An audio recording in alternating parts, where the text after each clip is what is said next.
wahdahu la syarika lah wa asyhadu anna Muhammadan abduhu wa rasuluhu la nabiyya ba'da. Faqad qala Allah Ta'ala fi kitabihil aziz wa huwa asdaqul qail.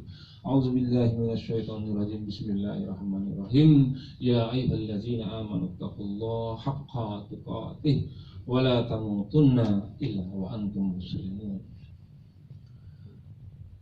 Ma'asyiral muslimin, sidang Idul Adha yang dirahmati Allah Subhanahu wa taala.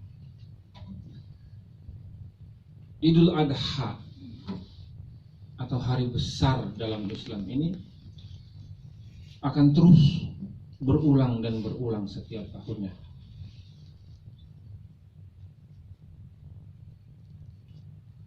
Walaupun kejadian ini sudah berlangsung ribuan tahun lamanya, namun insya Allah bagi kita umat Islam banyak sekali perkara-perkara yang setidaknya bisa kita ambil daripada pelajaran-pelajaran ataupun ibrah yang terkandung di dalam peristiwa kurban yang dialami oleh Nabi kita Ibrahim alaihissalam.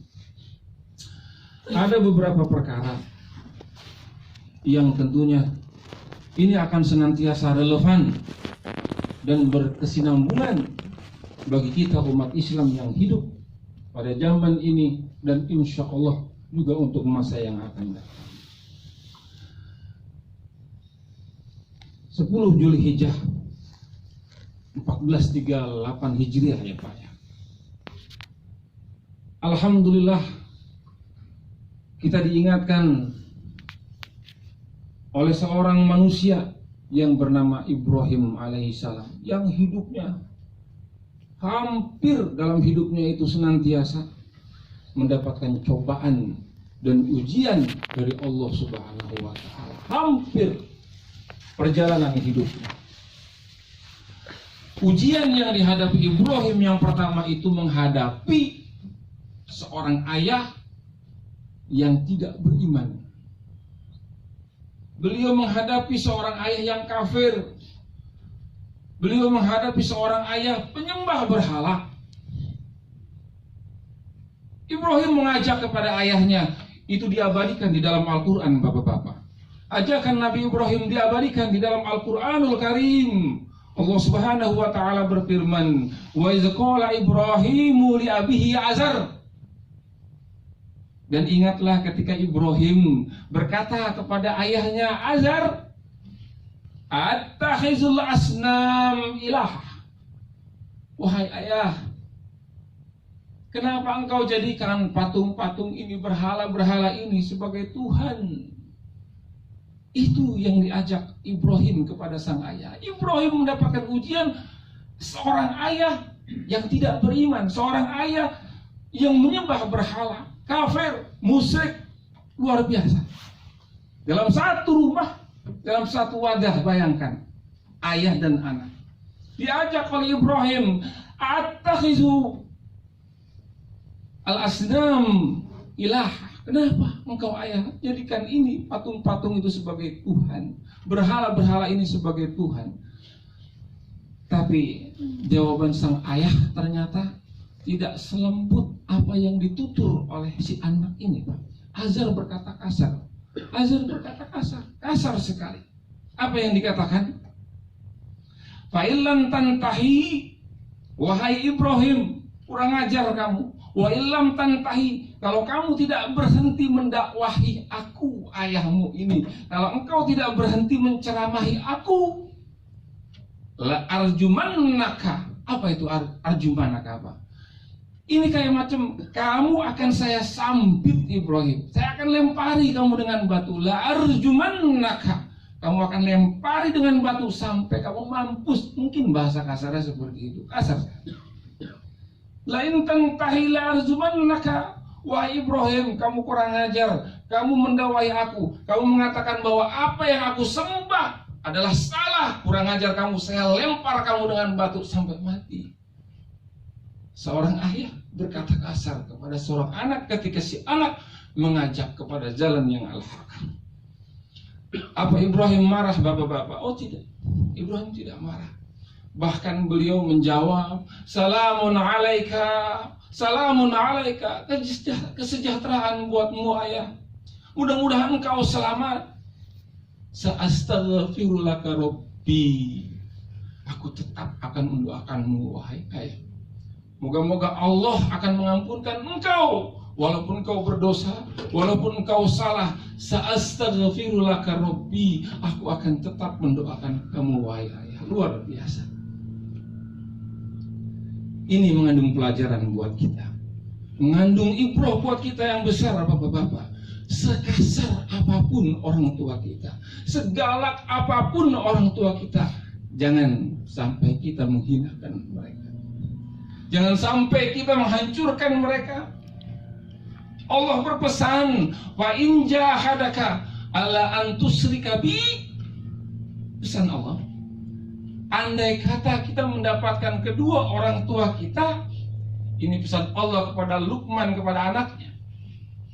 Fa in jahadaka alla an tusyrika bi, kalau kamu menemukan orang tua kamu itu seorang yang kafir, seorang yang musyrik, barangkali berbeda agama, alla an tusyrika bi, kalau dia mengajak engkau kepada kemusyrikan, mengajak engkau untuk pindah kepada agama yang dia anut, kita nggak boleh mengikutinya. Fala tuti'huma, jangan engkau mengikuti mereka keduanya itu.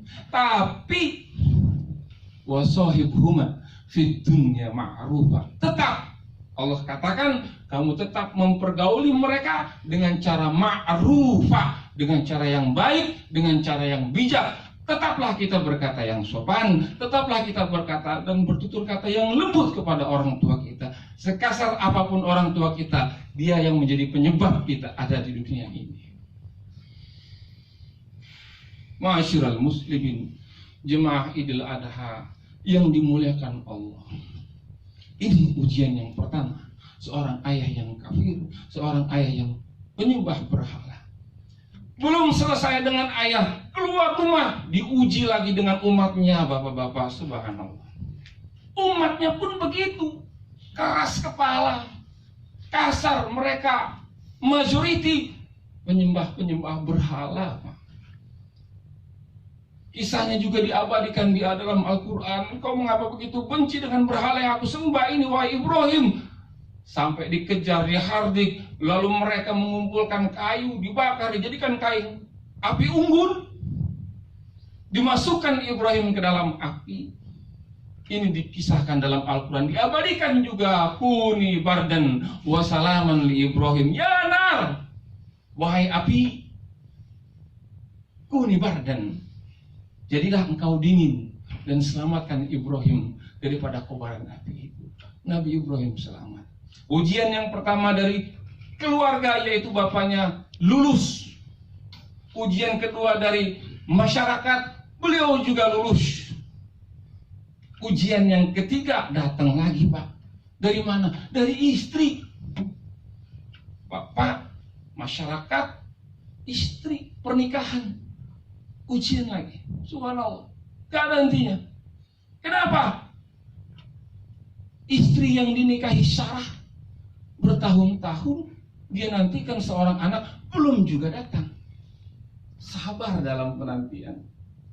Nikah lagi dengan Siti Hajar, bertahun-tahun dinanti, kurang lebih itu 86 tahun, Pak, menanti kehadiran seorang anak yang belum kunjung tiba. Siang malam, pagi, sore, petang, beliau berdoa terus dan terus. Doanya itu kalau nggak salah juga termaktub dalam Al-Quran. Rabbi habli minas solihin. Ya Allah, berikanlah hamba, karunialah hamba seorang anak yang soleh, seorang anak yang baik. Itu doa Nabi Ibrahim. Seorang istri nanti sampai akhirnya menikah lagi dengan Siti Hajar juga belum nongol 86 tahun. Sampai masanya ketika Ibrahim dikaruniakan anak akhirnya yang bernama Ismail alaihissalam. Ujian dari bapak, beliau lulus. Dari masyarakat, selamat dari kobaran api. Dari sang istri, kesabarannya luar biasa. Ini ajaran buat kita. Kalau kita berdoa, jangan putus asa. Ini pernah kita sampaikan, Pak. La yakumu amalu ta'khurul aqaima ilha'i fid du'a mujiban liyasika. Jangan sampai keterlambatan kita di dalam memohon doa kepada Allah itu mujiban liyasika, menjadikan engkau itu putus asa. Karena Allah sudah memilih apa yang terbaik buat kita, bukan kita yang memilih. Dan Allah juga menentukan waktunya, kapan waktu yang tepat yang Allah berikan, sehingga kita tidak akan putus asa, sehingga kita akan terus berhajat kepada Allah Subhanahu wa Ta'ala, sebagaimana Nabi Ibrahim berdoa yang tiada putus asa. Dapat anak, ujian lagi datang, Pak. Ujian apa? Ujian anak. Lu bayangkan 86 tahun nunggu seorang anak, Allah minta itu anak tuh, diminta sama Allah. Anak yang lagi lucu-lucunya, anak yang ganteng, anak yang sangat sopan kepada orang tua, diminta Pak sama Allah. Subhanallah, ini ujian luar biasa ini. Berkata Ibrahim kepada sang anak, ya bunayya, ini arafil manam. Wahai anakku, aku melihat dalam mimpiku, anni azbahuka, aku itu menyembelihmu. Disampaikan mimpi itu kepada si anak. Apa jawab si anak Ismail itu? If'al ma tu'mar. Wahai ayah, lakukan saja apa yang diperintahkan Allah kepadamu. Satajiduni insyaallah minasyabirin. Engkau akan mendapati aku. Insya Allah, ingat, insya Allah itu kalimat tawadu, Pak. Ismail walaupun anak barangkali, saya ini anak Nabi ya, oke, kalau begitu mah silakan saja. Tidak, dia tawadu dengan mengatakan satajudi insya Allah, engkau akan insya Allah. Jadi Ismail itu orang yang tawadu, tidak sombong. Insya Allah minasyabirin, engkau akan mendapati aku sebagai orang-orang yang sabar. Subhanallah. Jadi ini pelajaran buat kita. Pelajaran. Bagaimana dengan kita? Apakah kita termasuk orang